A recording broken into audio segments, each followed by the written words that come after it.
Hey everybody, today we're going to go ahead and take a look at the prologue of Act 1, Scene 1 in Romeo and Juliet. We're going to do so using this Skills Builder document that can be found in your Buzz agenda.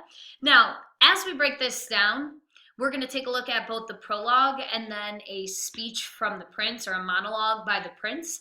So what I would do is practice going through and trying to see how much of this you can do on your own, and then viewing the video to check your answers and to make sure you're getting the key concepts. All right, let's go ahead and get into it. So first thing we're going to do is we are going to highlight words which have a positive connotation in blue, and then highlight words which have a negative connotation in red. So if you haven't done this yet, take a minute, go ahead and do so on your document. Now your prologue may look something like this. So if all my positive words are highlighted in blue and all my negative words are highlighted in red, take a look and see what you notice. So one thing that clearly should stand out just visually is that there are way more red words, or words with negative connotation, than there are blue words, blue meaning positive connotation. So as we look at the red words, there are words like grudge, mutiny, blood, unclean, fatal, foes, star-crossed, take their life. Now, what you're going to want to do here is it says, look at the highlighted prologue above. Based on the colors you see and the connotations they represent, what conclusions can you draw about this play? So go ahead and answer that question and pause the video.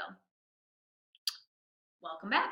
Now, as we think through this question, we want to look at the words we highlighted. So if we're looking at all of the words here, we can determine that this play is a tragedy. That should be the conclusion we're drawing. That there is going to be violence, mutiny, that there's this long-standing grudge, and that this play is ultimately going to end in death. So right off the bat, we can see, based on just visually looking at this, that this is not going to be a happy love story, that this is going to be a tragedy. Now, a lot of people get intimidated by reading Shakespearean plays because the language is so different. So we're going to do some activities today where we practice translating the language. Please try to do this on your own first, and so you can pause the video now, work through the translations, and then go ahead and play the video to check your answers. The more you can practice with the language, the easier it's going to be later on. So the directions for this assignment are to translate the text below. The dashes indicate missing letters. When you solve the translation, type out the word in place of the dashes. So we'll do this first one as an example, and then if you want to pause it, you can. So it says two households, both alike in dignity. So it says two blank. So if we think to ourselves, well, what's another word for households? Is it just talking about, oh, there's just two houses? Well, no, it's the households. So it seems to be referring to the families. So what you can do is go ahead and delete the dashes here and then type in the word families. Now, it then says two families which are the same in blank, blank, and blank. Now, they're both alike in dignity. So they're both very dignified, well-respected members in society. So maybe what we would say here is they're both the same in status, in wealth, and power. All right, so go ahead and make sure you type those down. In fair Verona, where we lay our scene. So if you click on this link, it'll tell you more about Verona. Verona is in Italy. So we're going to go ahead in this blank and say the story takes place in Verona, Italy. From ancient grudge break to new mutiny, where civil blood makes civil hands unclean. So from a really blank blank comes blank blank, and in those fights, civilians blank blank.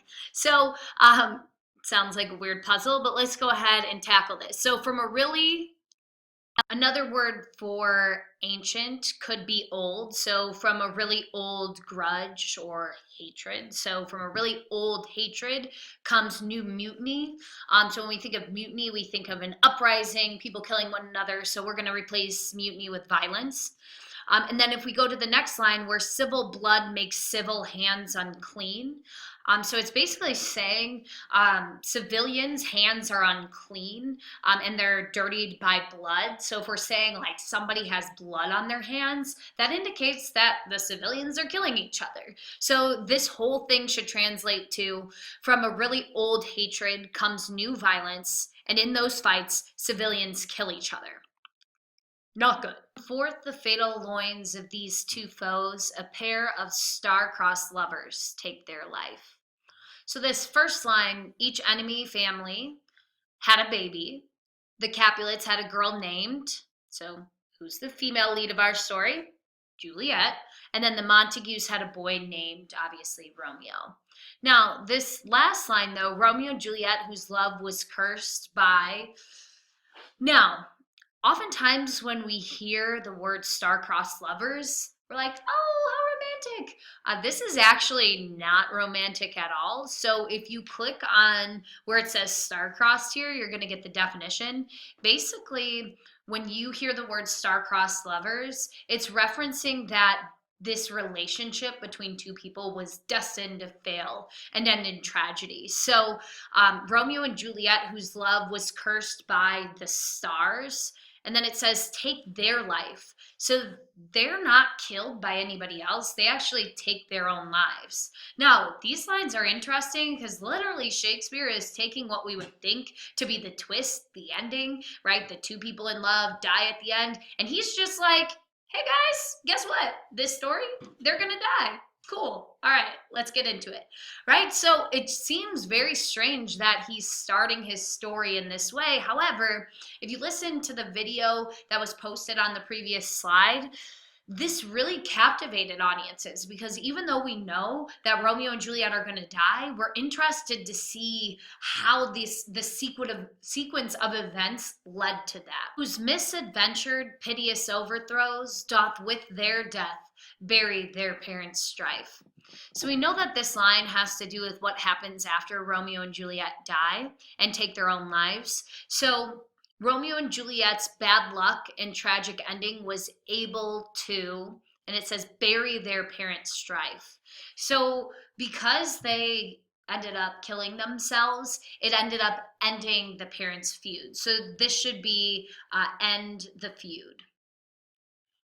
The fearful passage of their death-marked love, and the continuance of their parents' rage, which but their children's end not could remove, is now the 2 hours' traffic of our stage. So for the next 2 hours, and again, this is one of the chorus members speaking to the audience.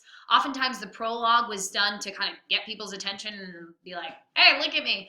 We're about to start here. Shut up. So for the next 2 hours, we are going to put on a play about how Romeo and Juliet, what happens in the play. So if you know anything about the play or you've read here, it's going to be fall in love and stopped their parents fighting by killing themselves, right? Which is what we found out in those previous lines. There is this super cool genius question. So it says, look at the definitions for continuance.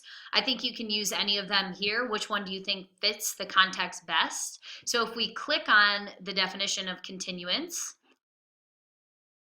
the definitions that are listed, the first one says the extent of continuing, so like the duration of something, and the quality of enduring or permanence. So both of those interpretations could be really interesting. So for instance, the duration, right? So the duration of their parents' rage. So the length, how long it was continuing, it could only be ended by the children's death. Or also the permanence is really interesting too, because it's saying like their rage and hatred for each other was so deep that the only thing that could have ever broken that rage was an immense tragedy suffered by both families equally. So either interpretation works. Just go ahead and put your thoughts for that question. So we've arrived at the last line of our prologue. The which if you with patient ears attend, what here shall miss, our toil shall strive to mend. So basically, this is saying if you're patient and you listen carefully, what we've missed in this introduction and this short summary, all those questions will be answered throughout the play. So again, we know Romeo and Juliet are going to fall in love and die at the end, but we don't have any of the missing pieces. So what leads to that? Also, they're saying like, hey, you might have missed something because you weren't paying attention. So if you pay attention and listen to the play, you'll actually know what's going on. Because remember, they don't have microphones, so giving these little prologues was their way of saying, hey, here's what's happening if you missed it, and to just gain their attention. So there you have it. Without even saying spoiler alert, Shakespeare ruined the ending of the story for you. However, the ending itself isn't the shocking part.